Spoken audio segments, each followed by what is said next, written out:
예, 주님의 이름으로 서로 사랑합니다로 인사를 해주시면 좋겠습니다. 예, 주님의 이름으로 사랑합니다.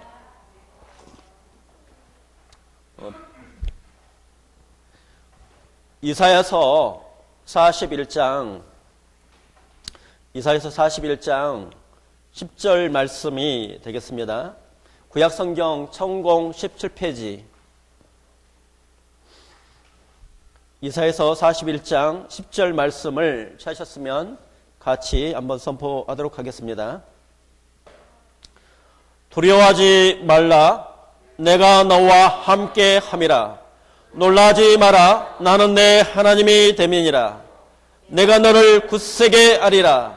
참으로 너를 도와주리라. 참으로 나와 우러운 오른손으로 너를 붙들리라. 아멘.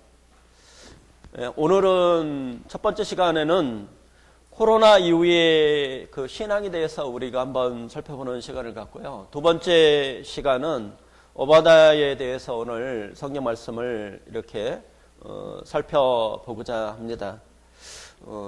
이 바이러스 하나가 전 세계를 우리가 예수님이 오신 이후로 비포 크라이스트 에이디 도미니오스로 이렇게 바뀌는 것처럼 모든 것을 바뀌고 있어요. 코로나가. 이 바이러스 하나가 바꿔서 우리가 어떻게 이렇게 다 마스크를 쓸 줄 알았어요. 아무도 몰랐잖아요. 바이러스 하나 때문에. 그리고 핵전쟁이 일어난 것보다도 바이러스가 지금에 더 많은 사람들을 죽인다고 이야기를 해요. 더 죽음을 공포에 몰아들고 있어요. 그래서 이 또 바이러스 하나가 세계 경제를 완전히 어떻게 돼요? 침체를 시키고 있어요. 다 스톱을 시켰어요. 올 스톱을 시켰어요. 그 다음에 우리의 신앙도 어떻게 하냐면 새롭게 바꾸고 있어요. 이런 이야기도 있어요. 우리의 신앙이 코로나 이후에 예수님처럼 십자가를 지고 가는 그런 신앙이 없다고 한다면 우리는 이 경제적인 코로나 이후에 여러 가지 어려운 점들로 인해서 우리 신앙들이 넘어질 수 있다고 이야기를 해요. 큰 기업들과 또 큰 교회들이 굉장히 어떻게 보면 도전을 받는다는 거예요. 그러면 우리가 코로나 이후에 신앙생활을 해가야 되잖아요. 해가야 되죠. 그러면 우리가 코로나 이후에 신앙생활을 해가는데 이제 코로나에 대해서 알아보고 이 이후에 신앙생활 하는데 어떻게 준비를 해야 되느냐. 오늘 그 말씀을 이렇게 드릴 거예요. 또 그래서 또 이 부분에 대해서 많은 이렇게 코로나 이후에 우리가 신앙생활을 어떻게 할 것인지를 또 많은 부분들도 생각을 하실 거예요. 더 뭐예요? 독한 코로나가 준비하고 있다는 사실이에요. 그래서 오늘 현재 재앙에 대해서 이렇게 살펴보고 그 다음에 코로나 이후에 이제 이제 재앙들에 대해서 이제 살펴보고 두 번째는 세계의 어떤 변화, 그 다음에 세 번째는 우리에게 이제 그 신앙의 모범이 됐던 십자가 길을 걸어가신 주기철 목사님이 우리에게 지금 시대에 우리가 코로나 이후의 시대를 어떻게 준비를 해야 되고 어떻게 해야 되는지를 그 부분에 대해서 우리에게 메시지를 주고 있으니까 그 부분에 대해서 이제 이렇게 보고자 합니다. 코로나에 대해서 잘 이렇게 모르시잖아요. 어떻게 보면. 그죠? 코로나에 대해서. 그래서 이제 이분이 좀 정리를 잘 한 것 같아서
나오기 시작했던 거거든요. 환자가 한두 명 있을 때 없어졌으면 그만이 없는데 100몇 명까지 생겼는데 정부가 이 어느 병원 생겼는지 그 환자의 전문성이라든지라고 공개하지 않았다는 것에 대해서 굉장히 분노가 있었어요. 그러니까 아마도 이번 정부는 그때 그 교훈을 삼아서 국민들의 어떤 정보보호법에 해가 되지 않는 선에서라면 최대한의 정보를 공개하는 쪽으로 했던 것 같아요. 그리고 어떻게 보면 우리 국민도 그 정도 정보가 공개되어서도 과도하게 불안에 부담을 더 풀지 않고 국민들이 대응할 수 있는 우리 어떤 시민 열심이 있었기 때문에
예, 누가복음 21장 이 코로나19와 그러면 성경의 어떤 관계성을 한번 보시도록 하겠습니다.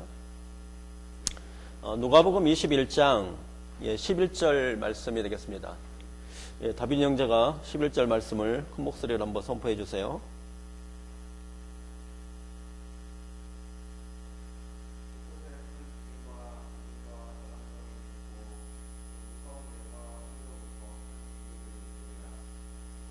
여기 있는 말씀처럼 큰 지진과 그 다음에 기근과 전염병이 온다고 했어요. 80년 만에 지금의 메뚜기 때가 지금 진행을 하고 있어요. 그래서 인도까지 아프리카에서 출발을 해서 이 메뚜기 때가 지금 인도까지 이렇게 가서 굉장히 피해를 많이 가지고 있어요. 그래서 메뚜기가 지나가는 곳에는 나무 식물이라는 것이 전혀 없어요. 그리고 이제 중국 같은 경우에서도 기근들이 일어나고 그래서 지금 코로나19도 힘든데 더 끔찍한 재앙들이 계속적으로 지속적으로 나오고 있어요. 메뚜기 때에는 지금의 아프리카를 예멘을 통해서 사우디아라비아, 파키스탄, 인도 그 다음에 어디로 오냐면 중국까지 와요. 혹시 우리나라 올지 몰라요. 중국에서 멈추기를 바라야 되죠. 이것이 지금의 메뚜기 떼가 한 4천억 마리 정도가 되는 메뚜기가 이 손가락만한 크기에 지금 이동하고 있어요. 4천억 정도에 되는 사막 메뚜기가 이제 출현해서 또 그 아프리카에서 또 출현한다는 또 이야기가 있어요. 이런 것들이 우리가 지금 살고 있는 시대에 일어나요. 그래서 가장 큰 피해는 어떤 거냐면 식량난이라는 거예요. 이 사막 메뚜기는 귀리, 옥수수, 바나나에 이르기까지 농작물과 사료를 가리지 않고 다 먹는다는 거예요. 한번 순간적으로 이렇게 타면은 150km까지 이동이 가능해요. 그래서 이런 일들이 큰 지진과 기근과 이런 일이 일어나요. 그러면 이런 일이 일어났을 때 어떻게 하라고요? 준비하라는 거죠. 경고를 하고 있는 거예요. 계시록에서 3분의 1이 인구의 3분의 1이 이렇게 죽는다는 그런 예언의 말씀도 있어요. 우리 어떤 시대에 이렇게 살고 있어요. 그럼 우리가 당연히 이렇게 코로나19가 오게 되면 이후에 세계가 어떻게 갈 것인지를 생각 안 할 수가 없죠. 그래서 앞으로의 인공지능이 굉장히 발전이 될 거예요. 사람과 비접촉은 지금도 인공지능의 발전에 대해서 무인 판매기라든지 드론이라든지 무인 판매기 같은 경우에 또 사람이 이렇게 생명이 바이러스 이렇게 죽겠다 보니까 뭐가 발전하냐면 바이오 산업이 발전을 할 거라고요. 사람의 안전이나 생명이 중요하다는 거예요. 또 이것이 이렇게 바이러스가 오는 것이 사람이 77억이잖아요. 무엇을 파괴를 해서 오는 거냐면 자연을 파괴를 해서 오는 거예요. 자연을 생태계를 파괴함으로 말미암아 북극과 남극의 지금에 다 녹고 있어요. 이렇게 2050년도에 이렇게 빙하가 녹게 되면 베트남은 다 물에 잠기더라고요.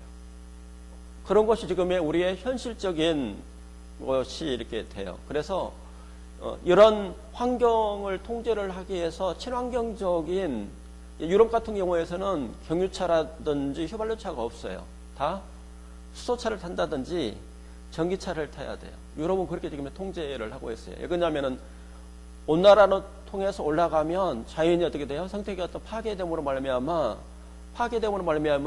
그 동물에나 숨어있던 그 바이러스가 그 숙주가 있었던 숙주가 누구에게 들어오냐면 중간 그 동물들을 통해서 사람에게 온다는 거예요.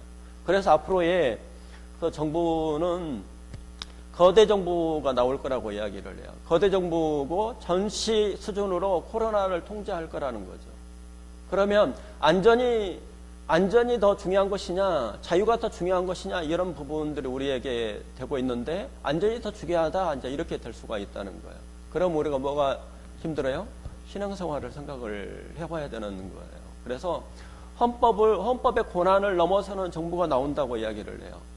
우리가 계시록에서 우리는 이렇게 이야기를 하죠. 7년 대환란을 이야기를 하는데, 계시록에 7년 대환란이 나와요? 전혀 안 나와요. 없어요, 단어가. 우리가 이건 있죠. 하나님께서 일곱인과 일곱 나팔과 일곱 대접은 있어요.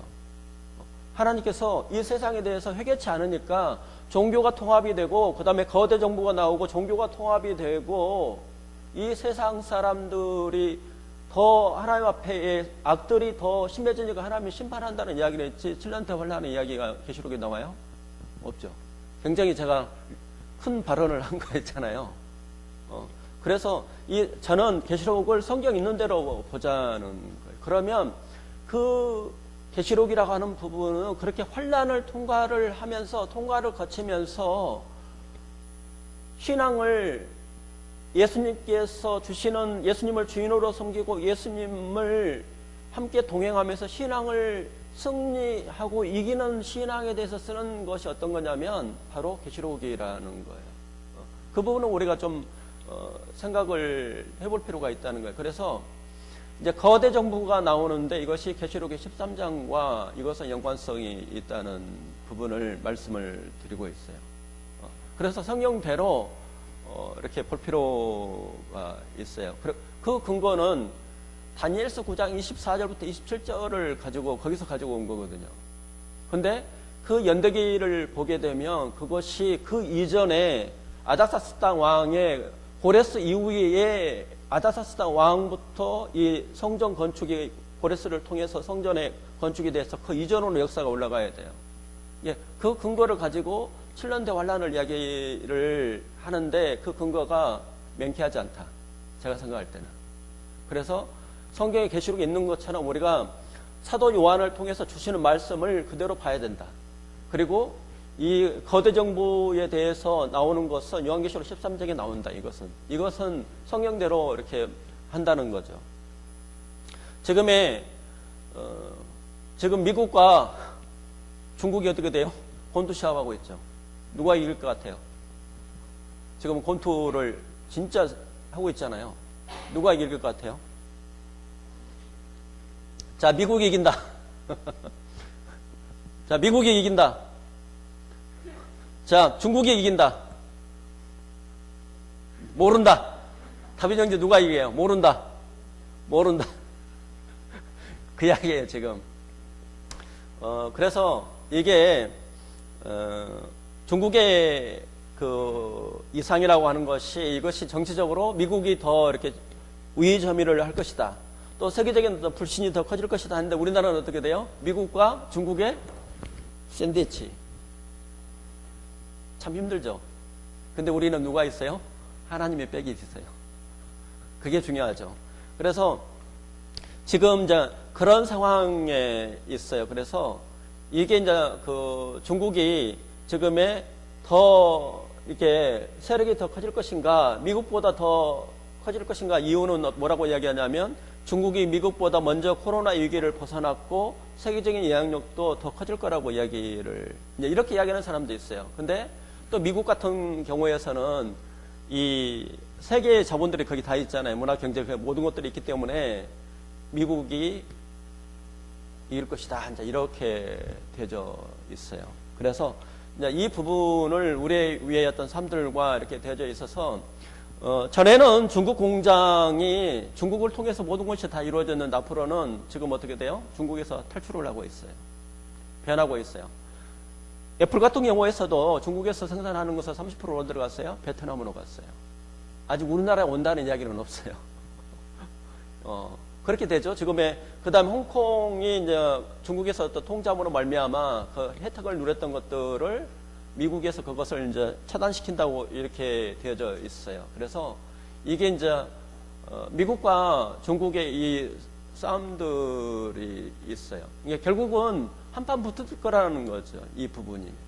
한판 이런 붙을 것이 있는데 이 부분도 우리에게 대한민국에게 중국도 굉장히 이렇게 밀접하게 연관성이 있고 또 미국도 굉장히 연관성이 있어요. 이런 부분들을 우리가 현재의 대한민국의 현주소를 가지고 있어서 이 부분을 우리가 생각 안 할 수가 없다는 거예요. 이제 이 부분이 굉장히 우리에게 영향을 미칠 거라는 거지. 중국과 미국의 이렇게 둘이 이제 권투를 하는 것처럼 그렇게 굉장히 치열하게 지금 싸우고 있는데 이런 부분들이 우리에게 온다는 거죠. 그러면 우리가 이렇게 이제 코로나 이후에 누구든지 그렇게 생각을 하잖아요. 경제 부분을 생각 안 할 수가 없죠. 이 부분은 일본식의 장기 불황이 온다고 생각을 해요. 장기 불황.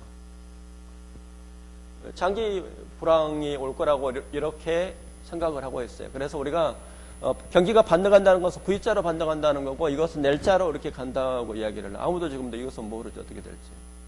이 부분이 우리가 이렇게 가지고 있어요. 그래서 우리는 하나님 안에서 그러면 우리 이 예수님의 제자들은 그리스도인들은 어떻게 해야 되느냐? 제가 비법 하나를 이야기를 할게요.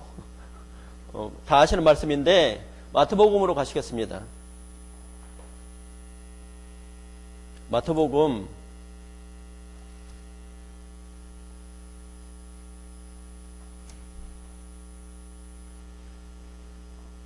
7장 31절부터 34절. 6장 31절부터 34절. 소아자매가 한번 선포해 주세요. 31절부터 34절.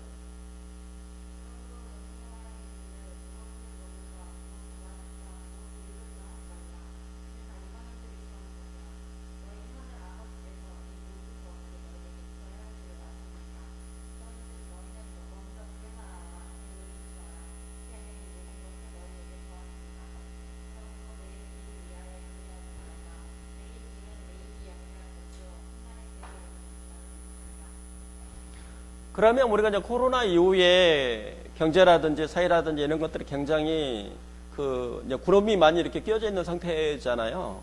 그러면 우리가 이제 이 초대교회 때도 마찬가지지만 이 역사의 주관자는 누구예요? 하나님이시라는 거예요. 그러면 우리가 믿음이라고 하는 것은 하나님께서 내 삶을 통치해 주시고 내 가정을 통치해 주시고 교회를 통치해 주시라고 우리가 하나님 앞에 어떻게 돼요? 내어 맡기는 거예요. 그것이 뭐예요? 믿음이에요. 그러면 누가 책임을 져야 돼요? 하나님이 책임을 져야 돼요. 아버지라고 다 하는 것은 우리가 사도 바울이 기도를 할 때에 하늘과 천지를 지으신 하나님 앞에 무릎을 꿇고 비오니 이렇게 이야기를 했어요. 아버지라고 어떤 단어를 쓰는 것은 아버지는 뭐 어떤 거예요? 아들을 자녀를 책임을 지는 거예요. 우리의 상황, 우리의 형편 누가 더 잘하고 계시냐면 예수님이 다 잘 알고 계세요. 거기가 어떤 문화가 발전이 되어 있고 어떤 철학이 있는지 어떤 사상이 있는지 우리가 계시록을 통해서 예수님이 편지를 쓰는 것을 보면 아주 세세하게 우리의 상황들을 잘 알고 계신다는 거예요. 그러면 우리는 이런 거죠. 하나님께서 우리가 믿음으로 살아라는 거예요. 그것이 33절 같이 선포하겠습니다. 6장 33절. 그런즉 너희는 먼저 그의 나라와 그를 구하라. 그리하면 이 모든 것을 너희에게 다하시리라. 그러면 우리는 여기 있는 것처럼 그의 나라, 하나님의 나라를 위해서 힘쓰는 거예요. 예배를 드리는 거예요. 순서적으로 우리가 드리는 거예요. 그리고 하나님 앞에서 우리가 준비를 해서 내 삶을 경제적인 부분과 모든 것들을 인도해 주시라고 하나님 앞에 맡기는 거예요. 이게 믿음이에요. 그러면 초대교회 때도 마찬가지로 저희가 지금 앞으로 코로나19에도 살고 있는 상황에서도 동일한 거예요. 이스라엘 백성이 출애굽을 해서 광야에 40년 동안 그 250만 명을 누가 먹였어요? 하나님이 다 먹여 살린 거예요. 그런 하나님이지 않느냐는 거예요. 그 하나님의 먹여 살린 것처럼 앞으로 우리나 코로나19도 마찬가지로 우리가 하나님이 믿음으로 산다는 것은 먼저 그의 나라 그를 구하는 거예요. 예배를 사모하고 하나님 앞에 말씀을 먼저 사모하고 우선순위를 누구에게 두느냐는 거예요. 내가 주인이 되느냐 아니면 예수님이 주인이 되느냐는 거예요. 예수님이 주인이 돼서 내 삶을 이끌어가는 거예요. 우리에게 고난이 있고 어려움이 있을 수도 있어요. 그렇지만 이 예수님께서 산정설교를 통해서 우리에게 이야기하시는 것처럼 예수님이 이스라엘 백성을 하나님이 출애굽을 통해서 40년 동안 먹이고 입혔던 것처럼 우리의 어떤 주관자는 바로 누구냐면 하나님이시라는 하나님을 믿고 우리가 기도하고 우리의 삶을 맡기는 거예요. 그것이 우리가 이 혼란을 이 여러 가지 어려움 점들을 코로나 이후의 것들을 통과하는 방법이에요. 달리 방법이 없어요. 우리는 뭐가 있어요? 하나님의 빽이 있어요. 저도 마찬가지죠. 다 그거 경험하잖아요. 그것을 우리가 믿음으로 사는 거예요. 그러니까 앞으로의 코로나 이후에 신앙이 분명하게 드러날 거라고요. 내 안에 정말로 주님이 주인 사람은 어떻게 돼요? 더 믿음이 더 단단해지겠죠. 그러지 않는 사람은 어떻게 되겠어요? 이런 장면도 우리가 발생할 수 있어요. 엘리야와 850대 일이 우리가 배웠잖아요. 그 일이 일어날 수 있어요. 종교가 지금 어떻게 됐어요? 타락이 됐어요. 심각해요. 그런 가운데에 하나님께서 저희를 어떻게 사용하시기를 원해서 우리가 진리와 믿음과 사랑과 소망과 믿음을 지키는 그 교회, 그것을 다시 우리가 확립을 하고 우리가 그것을 더 정체성을 가지고 있어야 된다는 거예요. 제가 말씀을 이렇게 드렸잖아요. 그래서 여기에 계신 형제 자매님들이 예수님의 뭐가 돼야 된다고요? 제자가 돼야 된다는 거예요. 그래서 이런 이제 불황이 왔는데 언제 우리가 인생 가운데서 힘들지 않을 때가 있었어요? 힘들지 않을 때 있었어요? 항상 힘들었잖아요. 지금도 힘드시죠? 내일도 힘들어요. 모레도 힘들어요. 언제 힘들지 않을 때가 있었어요?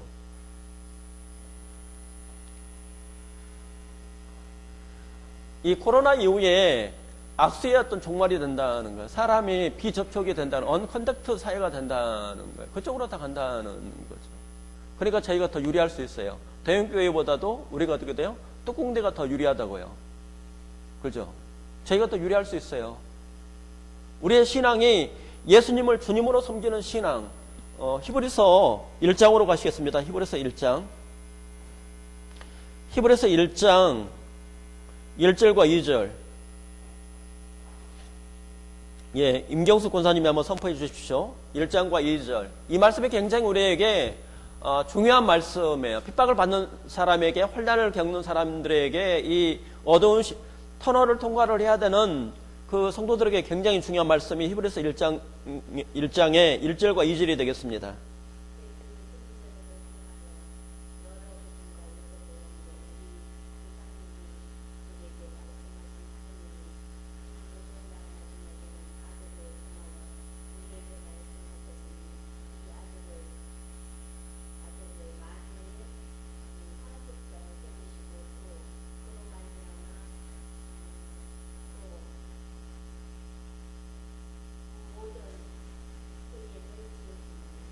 그러면 예수님이 나를 구원하시고 내 삶의 주인이신 예수님이 누구냐는 것을 지금 그 히브리서 1장 우리에게 소개를 하고 있어요. 그러면 이 히브리서를 받는 유대인이어서 기독교로 개종한 사람들이 굉장히 핍박을 맞이하는 어떤 가운데 예수님이 누구냐는 거, 바로 예수님이 나의 생명이라는 거예요. 예수님이 누구냐면은 구약에서 예언된 하나님이시라는 거예요. 만물의 주관자라는 거예요. 하나님의 영광의 본체시라는 거예요.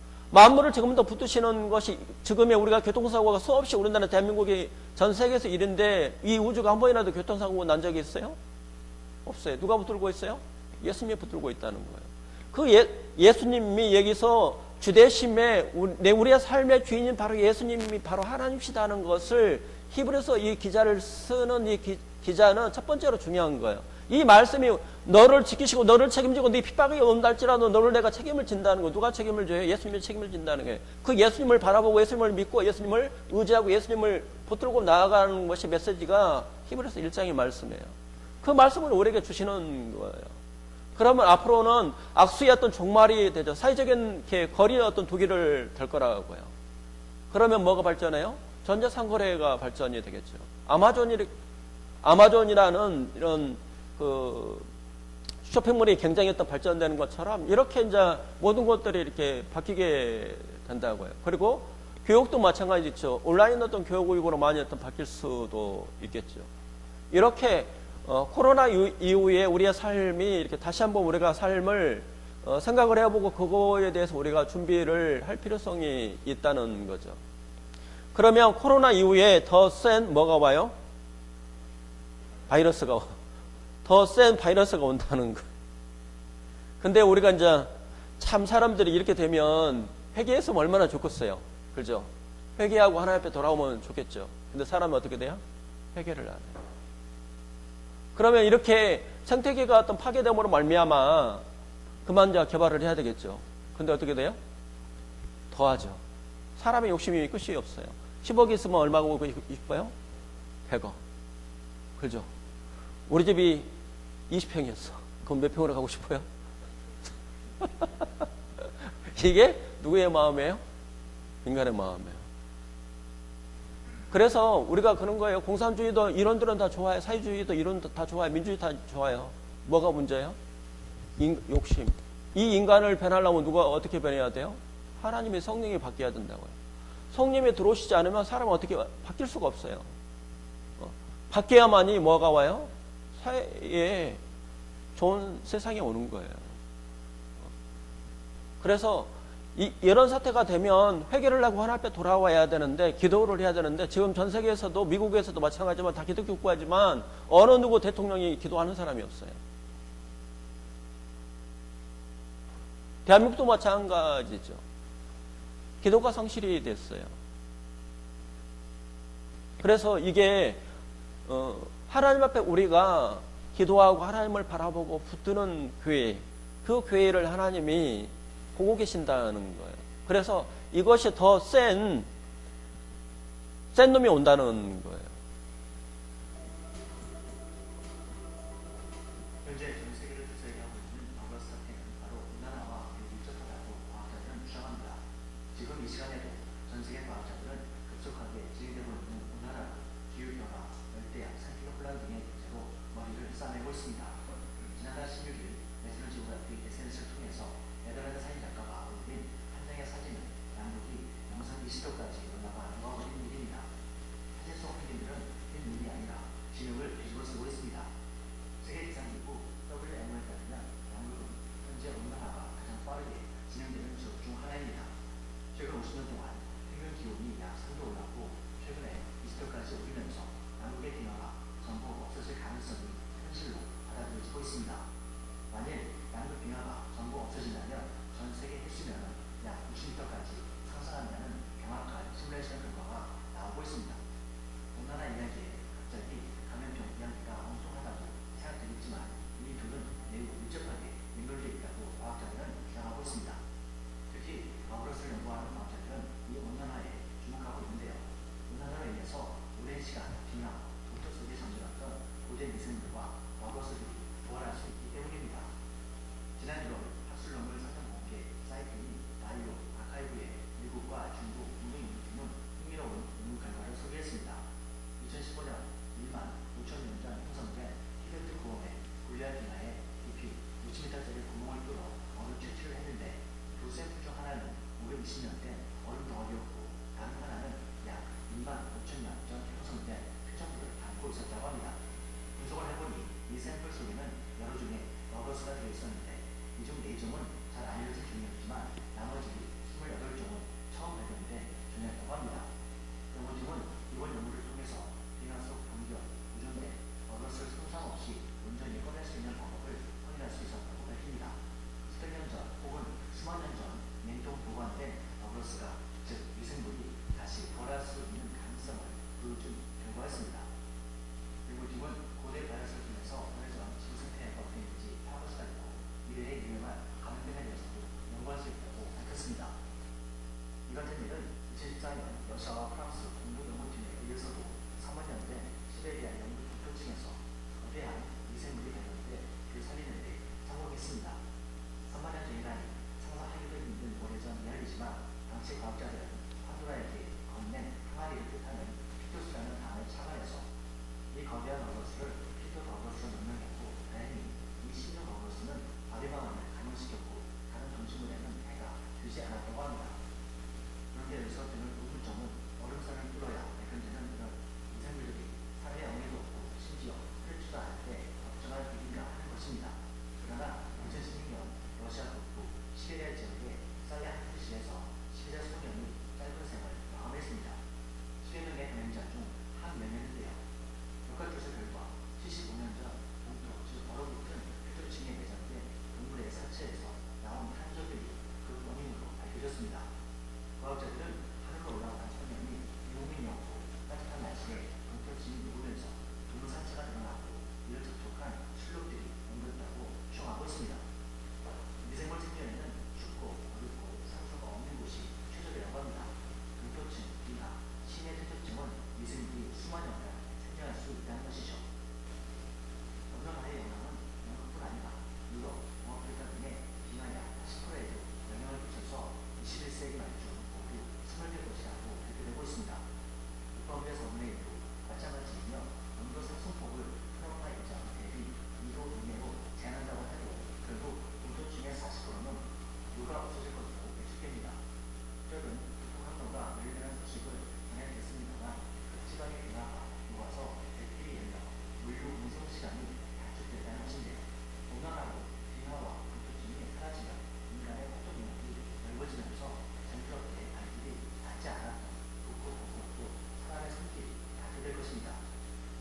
데이비드 학술 교수는 연구 논문을 통해서 지구 온난화로 기후가 늘면 그 속에 원시 미생물들이 다시 부활할 수 있다면서 우리가 모르는 새로운 미생물, 버블스의 전체적 위협에 대비해야 한다고 강조하고 있습니다. 이것 듣고 드렸습니다. 증명서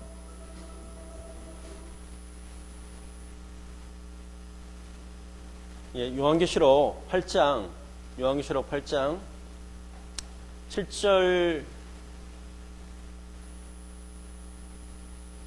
7절부터 9절 말씀을 석호 형제가 한번 선포해 주시면 좋겠습니다.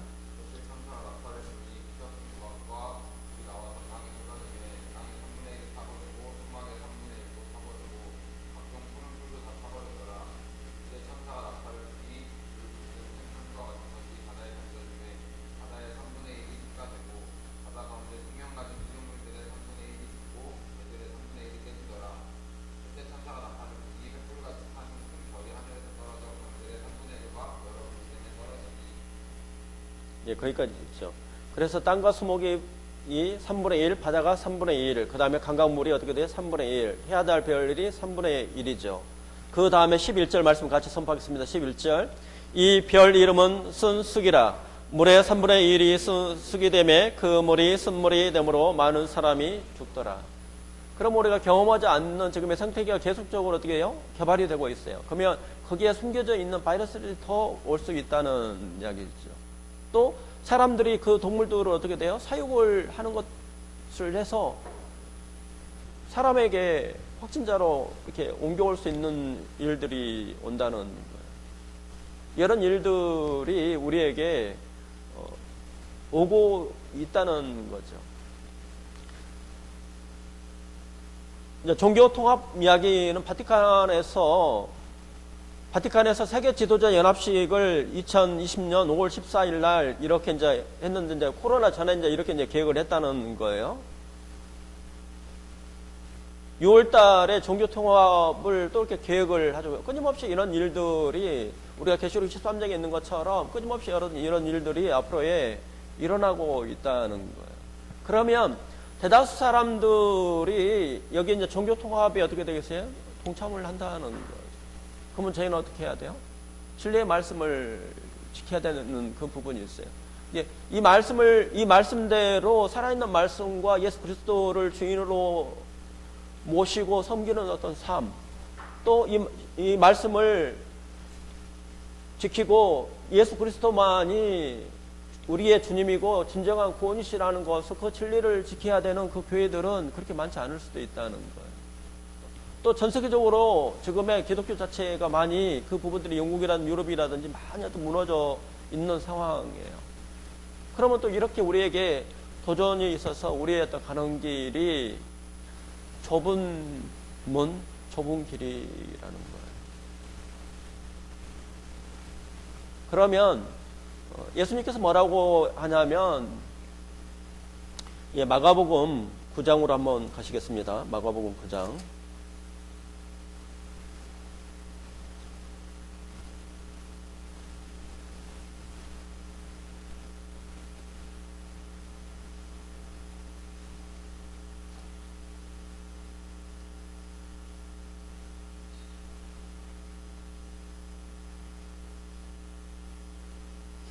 마가복음 8장이 되겠습니다. 마가복음 8장 34절과 35절 말씀 같이 선포하도록 하겠습니다. 무리와 제자들을 불러 이르시되 누구든지 나를 따라오려거든 자기를 부인하고 자기 십자가를 지고 나를 따를 것이니라. 누구든지 자기 목숨을 구원하고자 하면 잃을 것이요 누구든지 자기와 복음을 위하여 자기 목숨을 잃으면 구원하리라.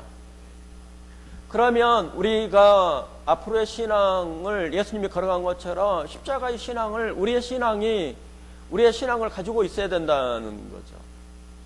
우리의 신앙이 이렇게 앞으로의 좁은 문이 되고 좁은 길을 어떤 걸어가는 것들을 우리가 어떻게 해야 돼요? 기도하면서 지금부터 준비를 하셔야 된다는 거예요. 준비를 하셔야 그런 혼란이 왔었을 때, 어려움이 있었을 때 어떻게 돼요? 이길 수가 있는 거죠. 중요한 거잖아요. 오늘 그래서 이제 주기철 목사님의 이 감옥에 있으면서 이렇게 기도로 살았던 이렇게 주기철 목사님이 말씀을 이렇게 우리에게 주시는 말씀이 있어요. 이것은 장훈 집사가 한번 읽어주세요.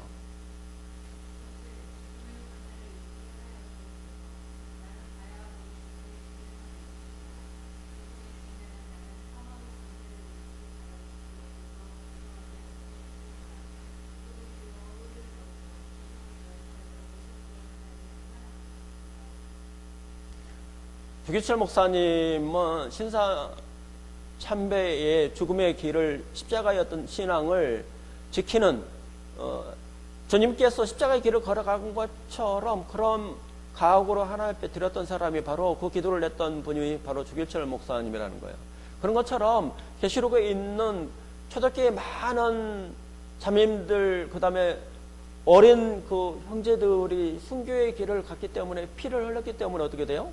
걔가 지금의 믿음을 유지를 하고 있는 거예요. 그래서 이렇게 죽음의 권세를 이기게 하여 주옵소서라고 주님 앞에서 간절하게 기도를 했죠. 두 번째는 다빈 형제가 한번 읽어주세요.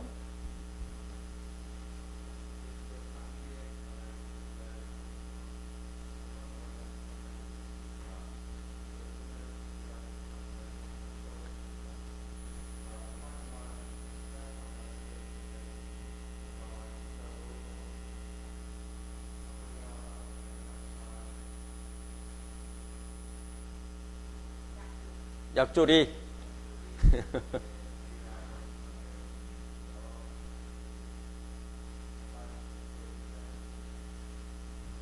우리가 코로나도 마찬가지죠. 길어지니까 너무 힘드시잖아요. 고난도 마찬가지라는 거예요. 단순간에 고난의 시간이 짧으면 괜찮은데 이것이 길어지니까 힘들더라는 거예요.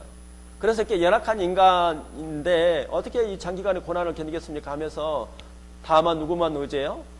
주님을 의지할 뿐이라는 거예요.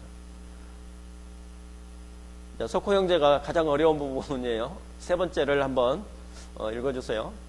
그때 노모와 처자와 노후를 주님께 부탁합니다. 내게는 80을 넘은 어머님이 계시고 병든 아내가 있고 어린 모습들이 있습니다. 아들로서의 의무도 귀중하고 가장 아비된 책임도 무겁습니다. 주님이 십자가에 달리실 때 당신의 아픔도 이기시고 십자가 밑에서 애통하는 어머님을 제자 요한에게 부탁하시던 심정 어떠하셨을까? 그래서 주기철 목사님에게도 노모가 있었고 처자가 있었어요. 또 성도들이 있었죠. 그래서 주님께 부탁한다는 거. 이게 어떻게 보면 가장 어려운 부분일 수도 있죠. 부모님도 계시고 처자, 자녀들이 있었다는 거예요. 그러면서 이 주기철 목사님이 이렇게 노모와 처자와 교우를 주님께 부탁합니다. 이렇게 기도를 했죠. 이게 굉장히 어려운 거예요. 신앙생활 하면서. 이 부분을 주님께 맡기면서 이기는 삶을 살게 되었죠. 자, 인권사님의 네 번째는 한번 읽어주시면 좋겠습니다.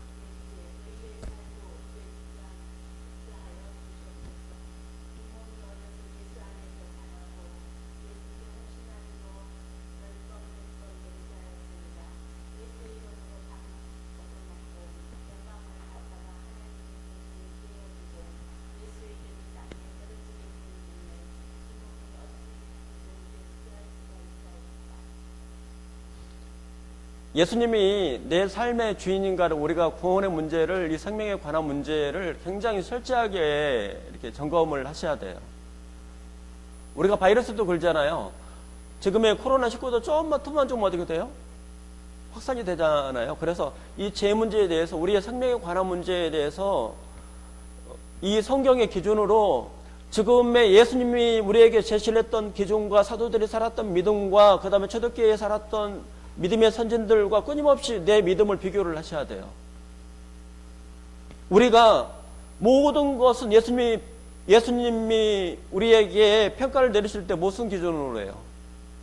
성경 기준으로 하시는 거예요. 제 이야기로 하는 거 아니에요. 그러니까 어느 목사님이 어떻더라 이게 중요한 게 아니고 하나님이 말씀에서 어떻게 하더라 이게 중요한 거예요.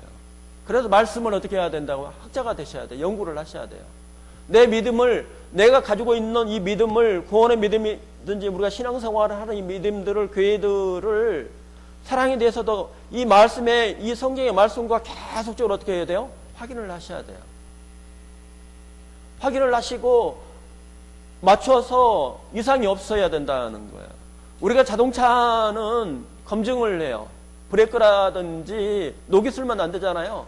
악조건에 넣어가지고 계속적으로 평가를 내린다고요. 그 평가를 거치고 난 다음에 브레이크라든지 위에서 막 깨트려 보기도 하고 굉장히 많은 어떤 시험들을 통해서 하잖아요.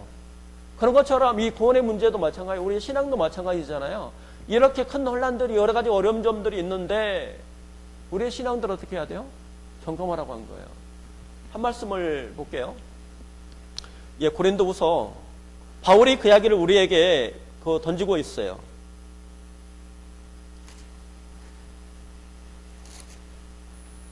근데 우리는 이렇게 이야기하죠. 교회에서 숫자를 이렇게 있기 때문에 성도들에게 굉장히 회개하라, 이런 게 조문이다, 이렇게 이야기를 하게 되면 성도들 어떻게 돼요? 많이 안 몰릴 수도 있어요. 그런 위험들도 있으니까 이런 말씀을 못 할 수도 있어요. 근데 저는 말씀을 해야 돼요. 왜요? 이렇게 써져 있잖아요. 사도 바울이 이야기를 했어요. 그래서 점검을 하셔야 된다고요. 예, 고린도후서 13장 5절. 바울이 이것을 초반전에 이야기한 것이 아니고 끝에서 이야기를 한 거예요. 끝에 13장에 고린도 교회의 후반부에 이야기를 했어요. 그래서 우리의 신앙들을 계속적으로 점검을 해서 이것이 확실하게 내 안에 이 말씀이 나오고 화합이 돼야 돼요. 기준이 맞아야 돼요. 이것들을 확인할 필요가 있죠. 13장 5절 말씀을 같이 선포하도록 하겠습니다. 너희는 믿음 안에 있는가? 너희 자신을 시험하고 너희 자신을 확증하라. 예수 그리스도께서 너희 안에 계신 줄을 너희가 스스로 알지 못하느냐? 그러지 않으면 너희는 버림받은 자니라. 심판받는다는 이야기잖아요. 그래서 우리가 끊임없이 이 말씀을 가지고 확인을 하셔야 돼요. 어느 분이 그러더라고요. 이렇게 메시지가 왔어요. 하나님을 만났대요. 하나님 만나는 것은 마귀도 다 만나요. 이 성경의 기준으로 어떻게 돼요? 사도 바울이 이야기한 것처럼 주기철 목사님이 이렇게 걸어간 것처럼 이런 내가 신앙의 길을 걸어가고 있는지를 확인을 하셔야 돼요. 이 부분들을 우리가 확인을 해야 어떻게 돼요?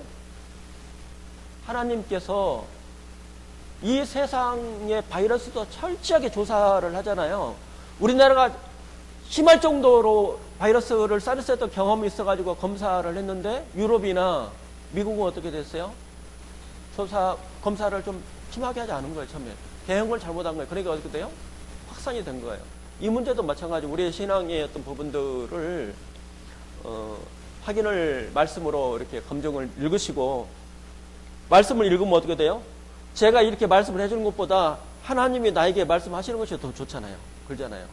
예? 하나님 말씀을 이렇게 듣고 의에 살고 우에 주고 죽게 하여 주옵소서, 이렇게 이제 기도를 해서 마지막으로 이것은 같이 한번 읽고 오늘 첫 시간을 마치도록 하겠습니다. 다섯째, 내 영혼을 주님께 부탁합니다. 오 주님 예수여, 내 영혼을 주님께 부탁합니다. 십자가를 붙잡고 쓰러질 때에 내 영혼을 받아 주시옵소서. 옥중에서나 사형장에서나 내 목숨 끊어질 때에 내 영혼을 받으시옵소서. 십자가를 붙들고 주님의 놀라운 은혜와 권능으로 충만한 예수님의 제자가 되기를 예수님의 이름으로 축원합니다. 5분간 쉬었다가 다시 5분 후에 만나도록 하겠습니다.